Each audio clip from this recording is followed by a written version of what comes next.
경기도 지식캠퍼스가 말해주는 ASMR.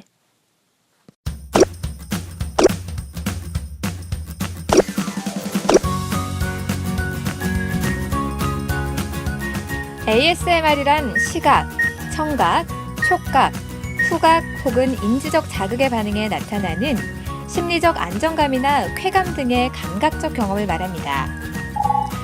그렇다면 ASMR에 대한 관심, 왜 증가하는 걸까요? 힐링에 대한 관심은 매년 평균 약 100만 건, 연관어로 일상이 서서히 등장하더니 어느새 언급량 2위를 차지하고 있습니다.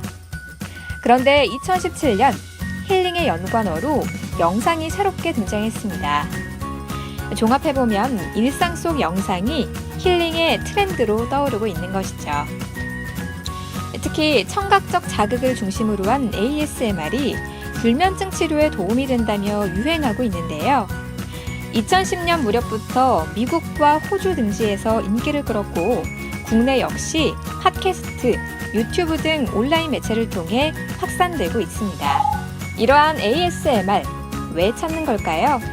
저는 두드리는 소리하고 문지르는 소리하고 물 따르는 소리가 좋아요. 피곤할 때 그런 소리를 듣고 있으면 편안해져서 좋아요. 이처럼 ASMR을 듣고 머리가 간질거리는 듯한 느낌을 받는 것을 팅글이라고 하는데요.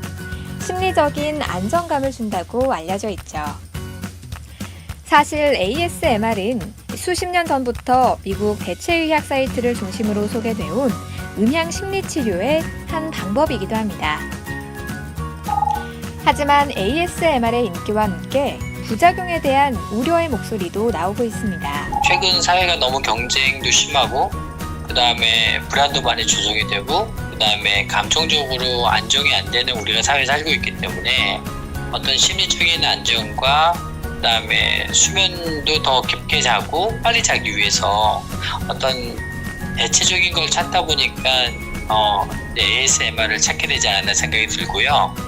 그래서 ASMR 통해서 본인이 스스로의 잠자는 방법을 유도하는 것은 일단은 수면을 빨리 할 수 있기 때문에 장점으로 저희가 인정을 하는데, 문제는 그게 이제 과도하게 되면 의존성이 있습니다. 내가 노력하는 게 아니라 밤이 되면 알아서 뇌파가 안정되고 사람이 화가 났다고도 본인이 알아서 진정이 돼야 되는데 그걸 과하게 자기가 스스로가 하다 보니까 그 과한 행동이 뇌는 이제 정상 행동인 줄 알고 그 행동을 안 해주면 아예 컨트롤이 안 될 수 있는 부작용이 있다는 걸 알고 있어야 될 것 같습니다. 이처럼 전문가들은 ASMR이 야기하는 중독성과 자율감각 둔화 등을 우려하고 있는데요.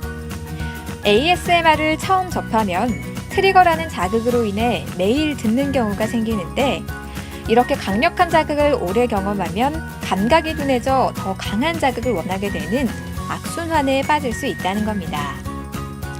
또한 ASMR에 중독된 후에는 의존성이 강화될 수 있어서 일부 전문가들은 불면증을 이런 방식으로 치료하는 것은 아직은 위험할 수 있다고 지적하기도 합니다. 현재 ASMR에 대한 심층적 연구가 부족한 상황이라는 점 또한 우려의 요소 중 하나입니다. 최근 일부 제작자들이 광고 수익을 위해 선정적인 콘텐츠를 제작한다는 점도 문제입니다. 이런 콘텐츠가 청소년에게 장기적으로 노출될 경우 정서 발달에 악영향을 끼칠 수 있죠. 하지만 그럼에도 불구하고 포근함과 편안함을 주는 귀를 간지리는 소리, ASMR을 찾는 사람은 많습니다. 제가 가장 좋아하는 소리는, 저는 빗소리 녹음하는 걸 되게 좋아해요.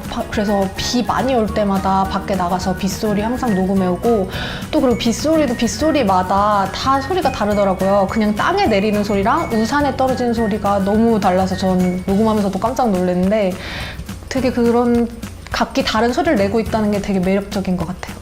ASMR 영상 만들 때 가장 신경 쓰이는 부분은 아무래도 소음이거든요. 주로 밤에 잘 때 듣거나 쉴 때 듣기 때문에 아주 작은 소음이라도 굉장히 귀에 거슬릴 수가 있어요. 그래서 작은 소리라도 소음이 들어가지 않도록 방음 부스를 이렇게 설치를 하고 작업을 하고 있고, 뭐 그래도 들어간 소음은 편집으로 다 잘라내는 정도로 소음 제거에 힘을 쓰고 있어요. 오늘 어떤 하루 보내셨어요? 누군가 나의 마음을 두드리는 소리 ASMR. 어릴 적 엄마의 자장가 같은 ASMR을 들으면서 오늘 하루를 마무리해 볼까요?